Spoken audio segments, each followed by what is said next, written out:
Another step has been taken to rehabilitation. He's apparently gonna consider making even more rituals if your rehabilitation goes as planned. I wonder how this will change the approach you take toward your rehabilitation. Our master admires the progress of your rehabilitation. Rehabilitation. Rehabilitation. Rehabilitation. I expect great things from you. How's it going, guys? Speedrun here, and today I'm going to be doing a speedrun review of Futaba's Palace. Now, I did do the mistake, as I said in my last video, that I thought I was going to be doing the Kumara Palace, but in actuality, I'm pretty sure I said that incorrectly, I'm doing the Futaba's Palace. So, after defeating Kaneshiro, we get contacted by a person named Alibaba. Now, before this happened, some group called Medjed decided to call out me and the group of the Phantom Thieves, saying that if we don't back down, then the whole town of Shibuya will be taken down, as in they get all the money and commit crimes. So, after hearing this news, Alibaba contacted me and said that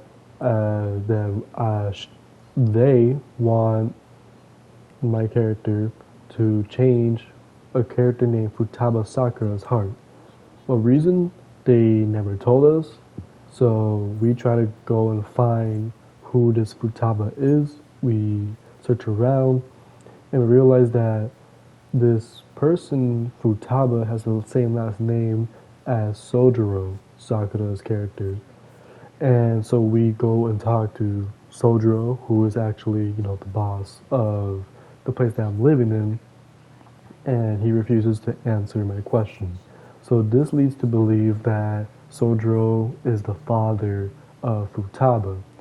So next thing you know, we find his house, we go into his house, and next thing you know, we see this girl pop out of nowhere scaring Makoto, and it's so funny because she just glides away. And just thinking about it is really hilarious to me. So, after all of that sequence and Sojiro seeing Makoto on my leg from getting scared to death, we realized that Futaba isn't Sojiro's daughter, but is instead the daughter of a deceased mother named Wakaba, who died because of a quote-unquote suicide. And Futaba blames herself for her mother's death due to the scolding that her mother gave to her whenever she would become a brat or gave tantrums of some kind. She was always devoted to her research of cognitive science, and this is the research that Wakaba was really into researching, but knew that in some way, shape, or form that she was gonna die. For what reason, we don't know at the time.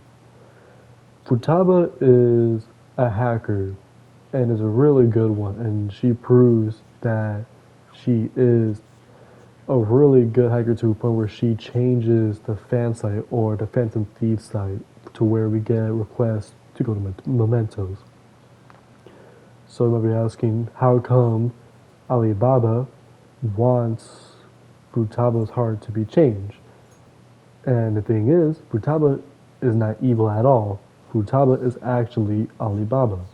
The reason that she wants to change her own heart is because she's in a deep state of depression due to her mother's death and is a shut-in and thinks that the world is against her due to some rotten adults blaming her for her mother's death. So we go to her palace, and I did all this in one day, of course. But Futaba, even though she wants us to change her heart, in some way, it shows that since she's a shut-in, she doesn't want anyone to come near her.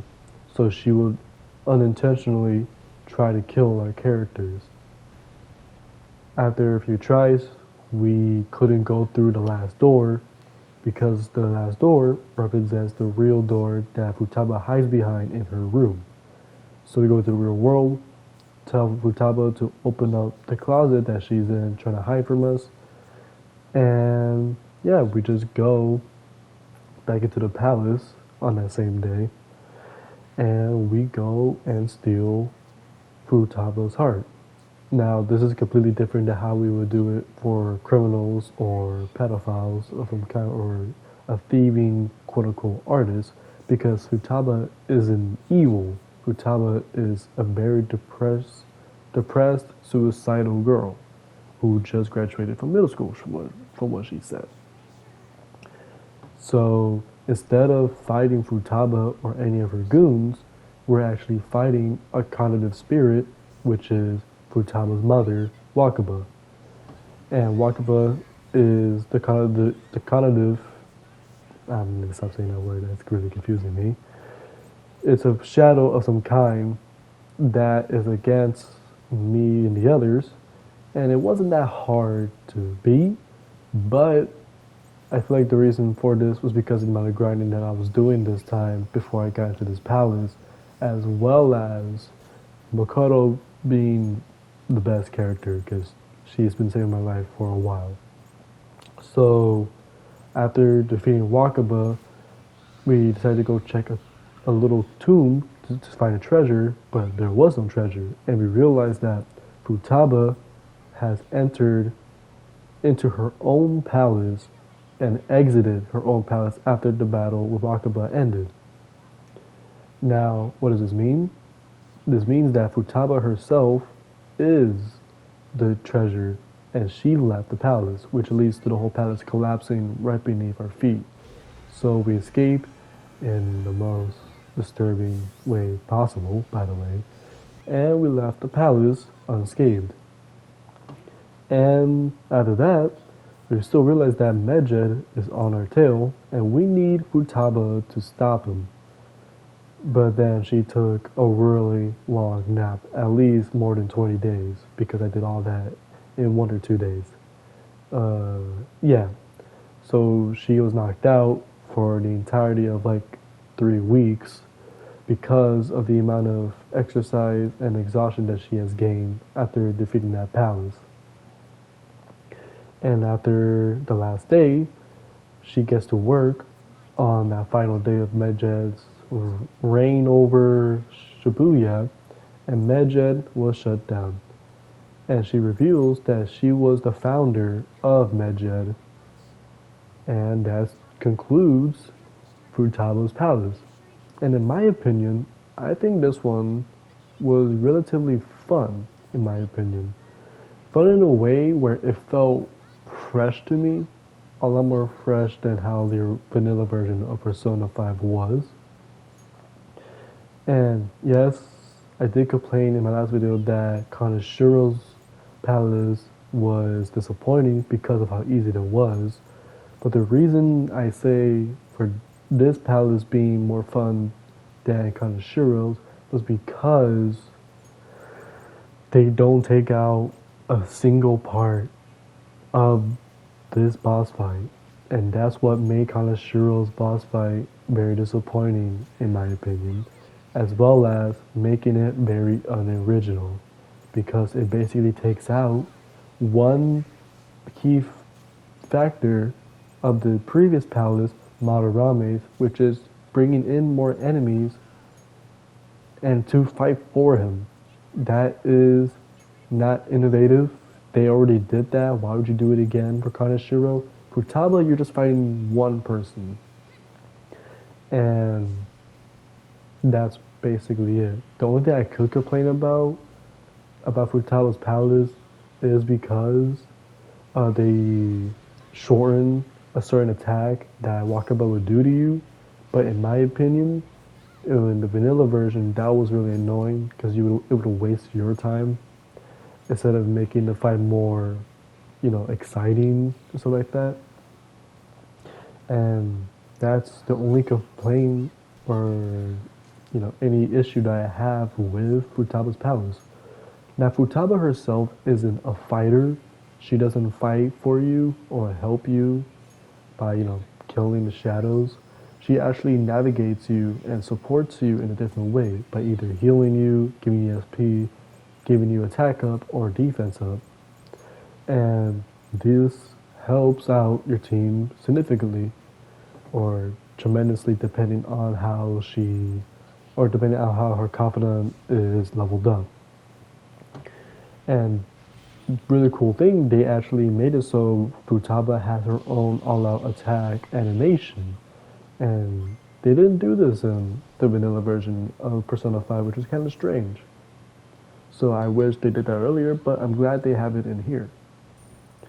So, in general, I think this palace is fun. What's it called? Is the boss fight more exciting than vanilla? To be honest, it feels about the same. It's the same thing, really. And while I was doing Futaba's Palace, I was blowing up the Twin Wardens